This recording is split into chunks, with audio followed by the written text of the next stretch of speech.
What's going on, YouTube family? Welcome back to the channel. Today we're going to be talking about 5 ways to get in more protein in your diet for fat loss. Before we get into that, I need you to do me a quick favor. Scroll down, hit that like button, hit the subscribe, hit the bell, ring that freaking bell. I got a lot more great videos coming your way, and I know you're going to get a ton of value. 5 ways to get in more protein in your diet. So a lot of people struggle with this. Most people are eating about half or less the amount of protein that they need in order to see sustainable fat loss results. So number 1, MIMO-TD, or most important meal of the day. Now, we've all heard that breakfast is the most important meal of the day. It keeps your metabolism going. It stokes your metabolic fire. We have also heard from every YouTube fitness douche on the internet that breakfast is actually what's making people fat. And if you just skip breakfast, your hormones, your human growth hormone, your testosterone will be through the roof, and you'll be able to, the fat will just melt off your freaking body. That's not true either. And the reason why intermittent fasting works is because it creates a calorie deficit because you're cutting out breakfast. We'll get into that in another video. Breakfast is important, especially if you have a hard time getting in enough protein. If you prioritize protein in breakfast in the first meal of the day, and you get in 20, 30, 40 grams of protein, now you are setting yourself up for success for the rest of the day. Breakfast sets the tone of the entire day. You want to eat more vegetables, have more fiber in your diet, throw some vegetables and some fiber in your breakfast scramble. You want to get more protein in for breakfast, make sure you're throwing in some egg whites in your scramble. Don't just use whole eggs, throw in a bunch of egg whites as well. Make sure you are hitting that 30 to 40 gram target, and I'll talk about in the video later how to break up your protein so that you can hit it easily. Here are some examples of some high protein breakfasts that work for me and my online coaching clients. Oats with protein powder and Greek yogurt in them. Egg white scrambles with like 2 or 3 eggs in them, and then a cup of egg whites. That's going to hit a ton of protein. Another thing that most people don't think about is Canadian bacon. Canadian bacon is almost purely protein. It's an amazing protein source.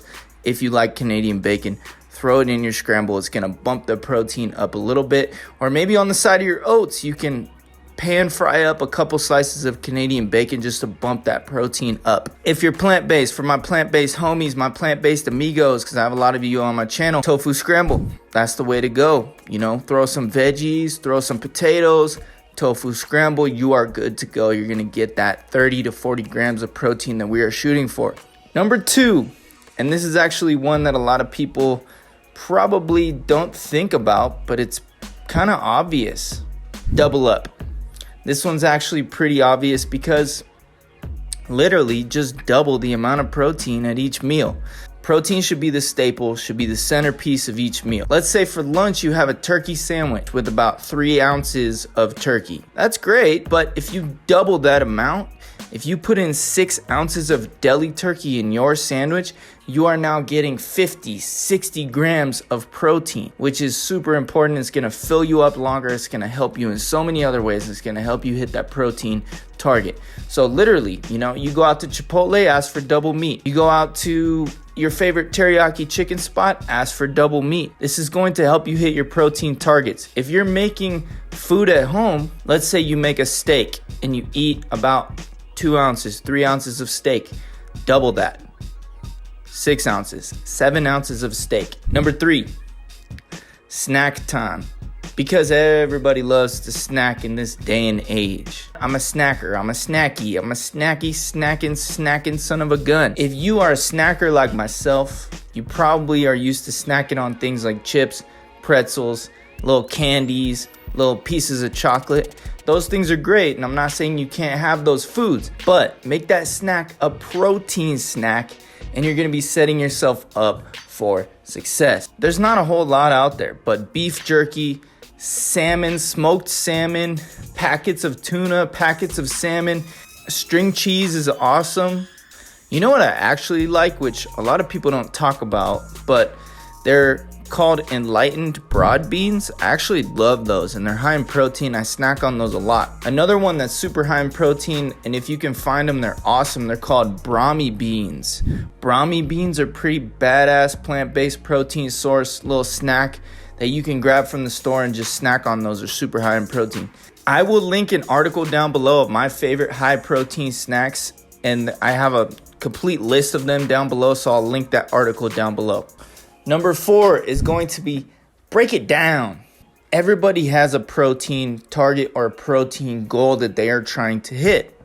So let's say you weigh 185 pounds, okay? And your protein target that you have set for yourself is 150 grams of protein.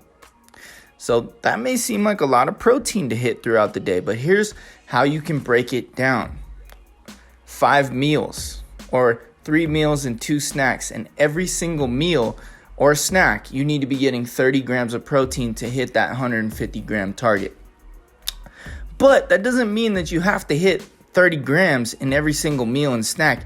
Some meals you can have considerably more, some you can have less. It really doesn't matter. Don't overcomplicate things.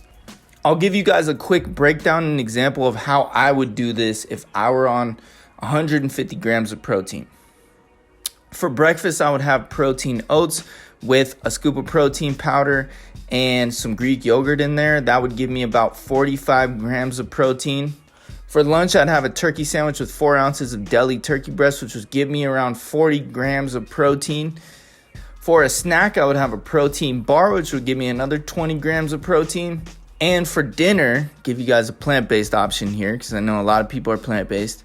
You could have some Banza pasta with some of those meatless meatballs from Trader Joe's. You could have 12 of those meatless meatballs from Trader Joe's. This would give you around 45 grams of protein. If you add all that up, that's going to give you 150 grams of protein for the entire day. Number 5 is going to be the setup. Set yourself up for success. Now, granted, you don't want to be cooking and cleaning and prepping all day and all night long, right? Nobody has the time for that. It's not realistic, and I'm all about realistic, flexible, and attainable goals here on this channel. And here's what my coaching clients do as well.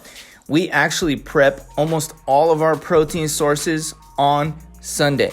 Now, I told you guys I have the meatless meatballs in the freezer. You can have things like turkey meatballs, stuff like that you actually like to have in your freezer that are good little options you can pop into the air fryer. Those are always great. Having things like Canadian bacon, deli turkey, those things on hand, but also having cooked prepped protein in the fridge is always a good idea. So whether you want to throw a bunch of chicken breast in the Instant Pot, or you want to grab a rotisserie chicken from Costco, or you want to throw in a big roast into the slow cooker for the week, whatever you want to do, whatever your favorite protein sources, have them cooked up ahead of time. One of my favorite things to do is actually grab a huge tri-tip, grill it up, and undercook it a little bit, undercook it to like medium rare, and then what I'll do is I'll slice it up and I will put that into Tupperware containers, and then I have tri-tip for the rest of the week that is not going to be dry or overcooked because I undercooked it on purpose. So those are my tips. 5 ways to get in more protein on your diet for fat loss. Hopefully this was helpful, guys. If it was, drop a like, drop a comment, let me know you're here, and I'll talk to you guys in the next video.